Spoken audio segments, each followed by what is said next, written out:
Hello friends, പുതിയൊരു വീഡിയോയിലേക്ക് എല്ലാവർക്കും സ്വാഗതം. അപ്പോൾ ഞങ്ങൾ മൂന്നുപേരും കൂടെ ഇന്ന് എൻ്റെ വീട്ടിലോട്ട് പോവുകയാണ്. ഇന്ന് പോകുന്നതിനൊരു കാരണം കൂടിയുണ്ട്. അതെന്താണെന്നൊക്കെ പോകുന്ന വഴിക്ക് പറയാം. ഉച്ചയ്ക്കാണ് ഞങ്ങൾ വീട്ടിൽ നിന്ന് ഇറങ്ങുന്നത്. ഇന്ന് രാവിലെ ഒരു 6 മണിയൊക്കെ ആയപ്പോഴേക്കും ചേട്ടൻ്റെ ഫോണിലൊരു കോൾ വന്നു. ചേട്ടൻ നല്ല ഉറക്കമായിരുന്നു. ഞാനാണ് വിളിച്ചുണർത്തി പറഞ്ഞത് ഫോൺ ബെല്ലടിക്കുന്നു എന്ന്. ആരാണ് എന്തുവാണെന്നൊന്നും ഞാൻ നോക്കിയില്ല. കുറച്ച് നേരം കഴിഞ്ഞപ്പോൾ ചേട്ടൻ എന്നോട് പറഞ്ഞു, നിൻ്റെ അമ്മ രാവിലെ വിളിച്ചായിരുന്നു, ഉച്ചയ്ക്ക് ഭക്ഷണം കഴിക്കാൻ അവിടെ ചെല്ലണമെന്ന് പറഞ്ഞു. ഞാൻ കാര്യം എന്താണെന്ന് ചേട്ടനോട് ചോദിച്ചിട്ട് ചേട്ടൻ നിൻ്റെ അമ്മ പറഞ്ഞില്ല എന്നാണ് പറഞ്ഞത്. അതെന്താണെന്ന് അറിയാൻ വേണ്ടി ഞാൻ അമ്മയെ വിളിച്ചു. അപ്പോൾ അമ്മ പറഞ്ഞു, ഞാൻ വിളിച്ച് ചോദിച്ചു എന്തെങ്കിലും വിശേഷം ഉണ്ടോ അമ്മ, എന്താ എന്ന് ചോദിച്ചപ്പോൾ അമ്മ പറഞ്ഞാൽ വിശേഷമൊക്കെ ഉണ്ട്, അത് വരുമ്പം പറയാം എന്ന് പറഞ്ഞു. ഞാൻ 2-3 പ്രാവശ്യം ചോദിച്ചപ്പോൾ അമ്മ കാര്യം എന്താണെന്നൊക്കെ പറഞ്ഞു. ആ കാര്യം എന്താണെന്ന് പറയുന്നതിന് മുമ്പ് അമ്മയുടെ കുറച്ച് കാര്യങ്ങൾ പറയാം.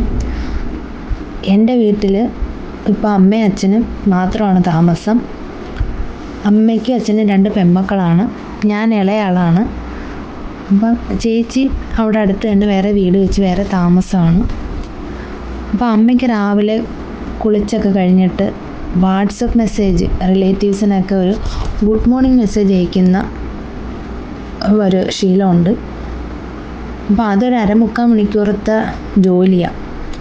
അപ്പോൾ ആ കൂട്ടത്തിൽ എനിക്കും ഒക്കെ മെസ്സേജ് ഇടും. സ്റ്റാറ്റസ് ഇടാൻ കുറച്ച് നാളായതേ ഉള്ളൂ പഠിച്ചിട്ട്. അപ്പം അങ്ങനെ സ്റ്റാറ്റസ് ഇടാറുണ്ട്. അപ്പോൾ അമ്മ എന്നോട് പറഞ്ഞു, ഞാൻ ഇട്ട മെസ്സേജ് ഒന്നും കണ്ടില്ല, നീ സ്റ്റാറ്റസ് എടുത്തൊന്ന് നോക്കാൻ പറഞ്ഞു. അങ്ങനെ ഞാൻ പെട്ടെന്ന് തന്നെ ഫോൺ കട്ട് ചെയ്ത് വെച്ച്. പിന്നെ ഞാൻ വിചാരിച്ചു അമ്മയുടെ അച്ഛൻ്റെയും ജന്മമാസമൊന്നുമല്ല, അതെനിക്ക് കറക്റ്റായിട്ട് അറിയാം. എന്താണെന്ന് അറിയാനായിട്ട് ഞാൻ പെട്ടെന്ന് ഫോൺ കട്ട് ചെയ്തിട്ട് സ്റ്റാറ്റസ് എടുത്ത് നോക്കിയപ്പം എൻ്റെ അച്ചാച്ചൻ മരിച്ചിട്ട് 32 വർഷമായി. അപ്പം അതിൻ്റെ ആണ്ടും കാര്യങ്ങളും ഒക്കെയാണ്. അപ്പം അതിന് അങ്ങോട്ട് ചെല്ലാനായിട്ട് പറഞ്ഞതാണ്. ഇപ്പോൾ 32 വർഷമായെന്ന് പറഞ്ഞാൽ ഞാൻ ജനിക്കുന്നതിനൊക്കെ മുമ്പേ അച്ചാച്ചൻ മരിച്ചു. എൻ്റെ ചേച്ചിക്കൊരു 3 വയസ്സുള്ളപ്പോഴാണ് അച്ചാച്ചൻ മരിക്കുന്നത്. ചേച്ചിക്ക് നല്ല രീതിയിൽ ഓർമ്മയൊന്നുമില്ല. അപ്പോൾ എൻ്റെ അച്ചാച്ചനും അച്ചാമ്മയ്ക്ക് 5 ആൺമക്കളാണ്. അതിലേറ്റവും മൂത്തത് എൻ്റെ അച്ഛനാണ്. പെൺമക്കളൊന്നും ഇല്ലായിരുന്നു. അതുകൊണ്ട് അമ്മയുടെ അടുത്ത് വലിയ കാര്യം അച്ചാച്ചന്, അമ്മയ്ക്കും അതുപോലെ തിരിച്ച് വലിയ കാര്യമായിരുന്നു.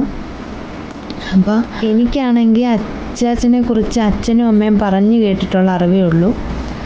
അപ്പം അച്ചാച്ചനാണെങ്കിൽ ഷർട്ട് ഇടത്തില്ലായിരുന്നു, ഒരു മുണ്ടും ഒരു തോർത്തും, ഇതായിരുന്നു അച്ചാച്ചൻ്റെ വേഷം. പിന്നെ വർക്കല ശിവഗിരിയിലൊക്കെ നടന്നു പോയിട്ടുണ്ടെന്ന് പറഞ്ഞിട്ടുണ്ട്. അമ്മയൊക്കെ കൊണ്ടുപോയിട്ടുണ്ട്. അപ്പോൾ ശ്രീനാരായണ ഗുരുവിൻ്റെ വലിയൊരു ആരാധകനായിരുന്നു. മിക്കവാറും വർക്കല പോവും. അത് നടന്നാണ് പോകുന്നത്, അല്ലാതെ ബസ്സിലും ഓട്ടോയിലും ഒന്നും അങ്ങനെ പോയിട്ടില്ല. 2-3 ദിവസമൊക്കെ എടുത്ത് നടന്ന് പോയിട്ട് 2-3 ദിവസം അവിടെ നിന്നിട്ടൊക്കെയാണ് വരുന്നത്. പിന്നെ അമ്മയും കൊണ്ടുപോയിട്ടുണ്ടെന്ന് അമ്മ പറഞ്ഞിട്ടുണ്ട്. കാറിൽ കയറി ഇവൾക്ക് ഭയങ്കര ബഹളമാണ്. ഇവൾക്ക് ഡ്രൈവിംഗ് സീറ്റിൽ ഇരിക്കണം, അവൾക്ക് വണ്ടി വിടണം, അങ്ങനെയൊക്കെയുള്ള കാര്യങ്ങളാണ്. ആദ്യമൊക്കെ ചേട്ടൻ ചെറുതായിട്ടൊക്കെ ഒന്ന് ഇച്ചിരി നേരമൊക്കെ പിടിച്ചിരുത്തുമായിരുന്നു. പിന്നെ അതങ്ങ് ശീലമാക്കി അവൾ. അതിനാണ് ഈ നിർബന്ധം പിടിക്കുന്നത്.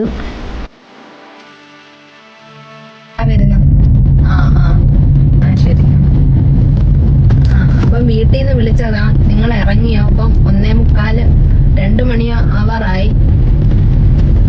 അങ്ങനെ അങ്ങോട്ട് പോവുക. ഇനിയിപ്പോൾ നമുക്കൊരു 5 മിനിറ്റത്തെ ദൂരമേ ഉള്ളൂ. 2-3 മിനിറ്റത്തെ 5 മിനിറ്റിനകത്തുള്ള ദൂരമേ ഉള്ളൂ. പിന്നെ എന്തോ പറ്റിയെന്ന് അറിഞ്ഞൂടെ, ഇപ്പൊ കുറച്ച് നേരമായിട്ട് അവൾ അടങ്ങിയിരിക്കുന്നുണ്ട്. എന്തോ ആലോചിച്ചിരിക്കുക, എന്തോ ഗഹനമായിട്ട് ആലോചിക്കുകയും പറയുകയൊക്കെ ചെയ്യുക. എന്തുവെന്നൊന്നും മനസ്സിലാവുന്നില്ല. പാട്ട് പാടുവെന്നും എന്തുവെന്ന് അറിയത്തില്ല. എപ്പോഴാ അവളുടെ കലാപരിപാടി തുടങ്ങുന്നതെന്ന് നമുക്കറിയാൻ പറ്റത്തില്ല.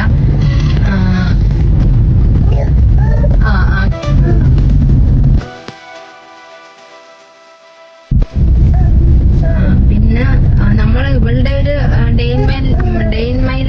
ചെയ്യും ഇവളുടെ. ഇപ്പൊ 1.25 വയസ്സ് ആവാറായി. അപ്പൊ അതിന്റെ ഒരു ഒരുപാട് പേര് ചോദിച്ചു ഇവിടെ എങ്ങനെയാ രാവിലെ എഴുന്നേറ്റ് എന്തൊക്കെയാ പരിപാടി എന്നൊക്കെ ചോദിച്ചിട്ടുണ്ട്. അതുകൊണ്ട് ഇവിടെ ഒരു ഡേ ഇൻ മൈ ലൈഫ് നമ്മൾ ചെയ്യാൻ പ്ലാൻ ഇട്ടിട്ടുണ്ട്. ഇവക്ക് ഇത്തിരി അധികം കുരുത്തക്കേട് കൂടുതലാണ്. വണ്ടിയിലാണെങ്കിലും വീട്ടിലാണെങ്കിലും ഭയങ്കര ബഹളമാണ്. പിന്നെ ഇവക്ക് 3 ചേട്ടന്മാരുണ്ട്. അതുകൊണ്ടായിരിക്കും ഇവൾ ഇത്രയും ബഹളം. പിന്നെ എല്ലാ വീടുകളിലും ഇങ്ങനെ ആയിരിക്കും അല്ലേ.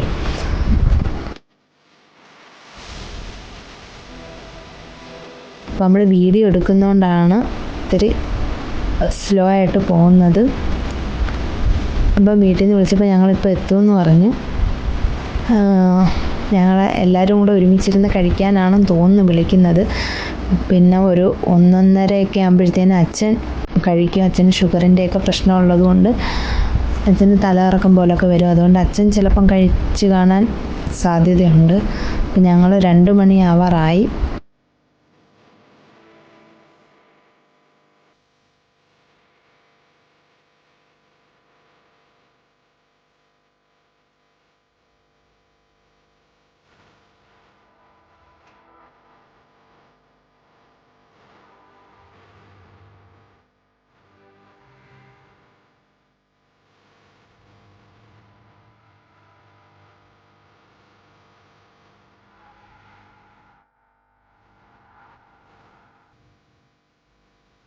അങ്ങനെ വീടെത്തി.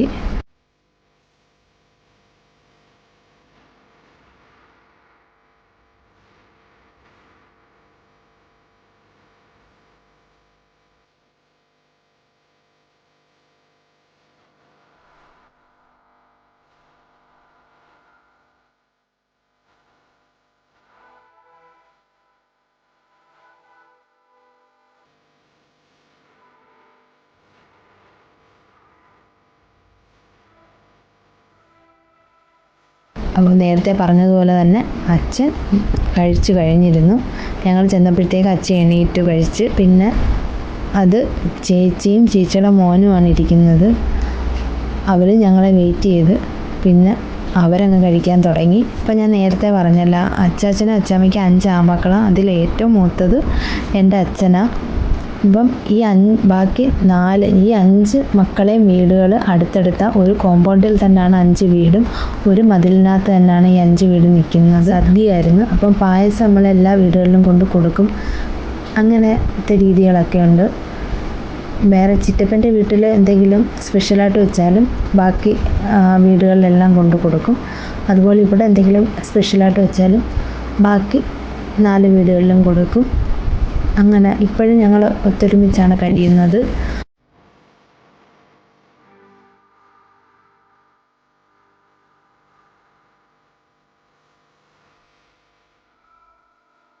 അമ്മയും ഞങ്ങൾ 2 പേരും കഴിക്കാൻ തുടങ്ങി.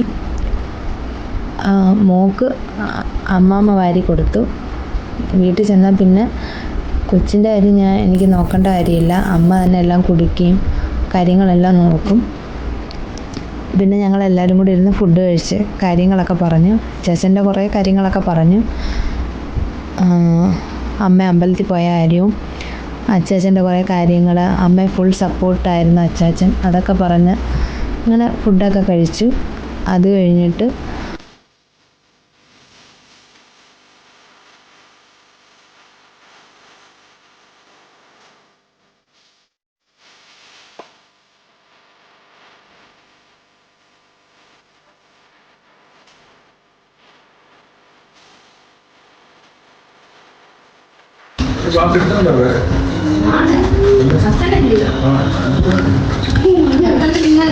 അടിയോട് മോളെ, അടിയോട് മോളെ, അടിയോട് അടിയോട് അടിയോട്.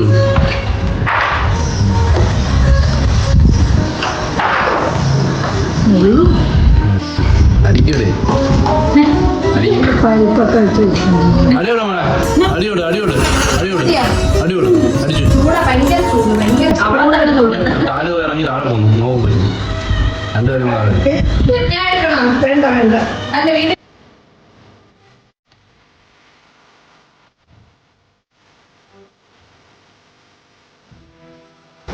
അപ്പോഴേക്കും ചേട്ടൻ വണ്ടി ടയർ പഞ്ചറായിരുന്നു. അപ്പോൾ അത് ശരിയാക്കാനായിട്ട് പോയി. വീട്ടിൽ നിന്ന് കുറച്ച് ദൂരേ ഉള്ളൂ വർക്ക്ഷോപ്പിലോട്ട്. അങ്ങനെ ചേട്ടൻ പോയി. ഞാനും മോളും പോയിട്ടില്ലായിരുന്നു.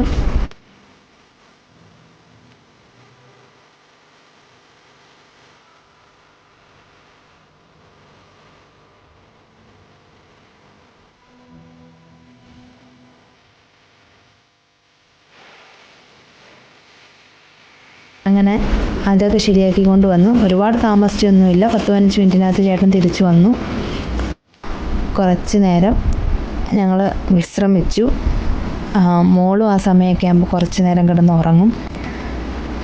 അങ്ങനെ അവളെ ഉറക്കി ഞങ്ങൾ രണ്ടുപേരും കുറച്ച് നേരം കിടന്നു.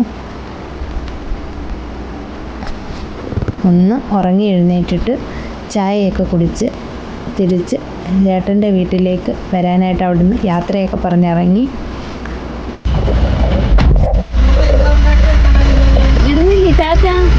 വൈകിട്ട് എന്തോ ഉണ്ടാക്കി വെക്കണം കുഞ്ഞിന്? കുഞ്ഞിന് നാളെ എന്തോ ഉണ്ടാക്കി വെക്കണം? നാളെ എന്തോ ഉണ്ടാക്കി വെക്കണം?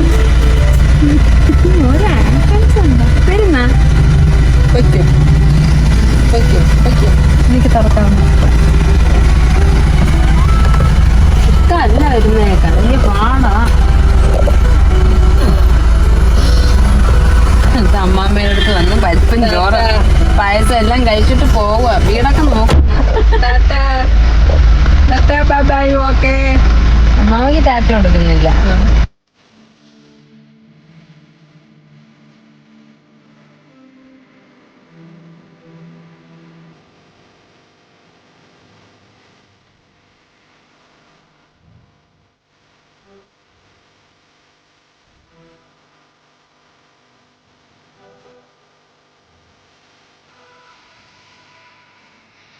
രണ്ട് വഴിയുണ്ട് എൻ്റെ വീട്ടിലേക്ക് പോകാനായിട്ട്. അപ്പോൾ ഞങ്ങൾ വന്ന വഴിയിലല്ല തിരിച്ച് പോകുന്നത്. അപ്പം പോകുന്നത് ജംഗ്ഷൻ വഴിയാണ് പോകുന്നത്. അപ്പോൾ അതുവഴി പോകേണ്ട ഒരു കാര്യമുണ്ട്. ഒരു സോപ്പ് മേടിക്കാനുണ്ടായിരുന്നു. മോക്ക് കുളിക്കാനായിട്ടുള്ള ഒരു ഹിമാലയയുടെ സോപ്പാണ് ഉപയോഗിക്കുന്നത്, ബേബി സോപ്പ്. അപ്പോൾ അത് വാങ്ങിക്കാനായിട്ടാണ് അതുവഴി പോകുന്നത്. നമ്മൾ വന്ന വഴിയാണ് കുറച്ചും കൂടെ നമുക്ക് സേഫായിട്ട് തോന്നുന്നത്. വേറെ വണ്ടിയും ബഹളവും ഒന്നുമില്ല. പക്ഷേ ഇതുവഴി നല്ല വണ്ടിയും ബഹളമാണ്, നല്ല തിരക്കാണ്. അങ്ങനെ ഈ സോപ്പ് മേടിക്കേണ്ടത് കൊണ്ടാണ് ഞങ്ങൾ ഇതുവഴി പോകുന്നത്. അങ്ങനെ സോപ്പും മേടിച്ച് ഞങ്ങൾ നേരെ തിരിച്ച് ചേട്ടൻ്റെ വീട്ടിലെത്തി. അപ്പോൾ ഇന്നത്തെ വീഡിയോ ഇത്രയേ ഉള്ളൂ. പുതിയൊരു വീഡിയോ ആയിട്ട് വരുന്നത് വരെയും ടാറ്റ ബൈ ബൈ. അപ്പോൾ ഇതുവരെയും ചാനൽ സബ്സ്ക്രൈബ് ചെയ്യാത്തവർ സബ്സ്ക്രൈബ് ചെയ്യാൻ മറക്കല്ല്. അപ്പോൾ ഓക്കെ.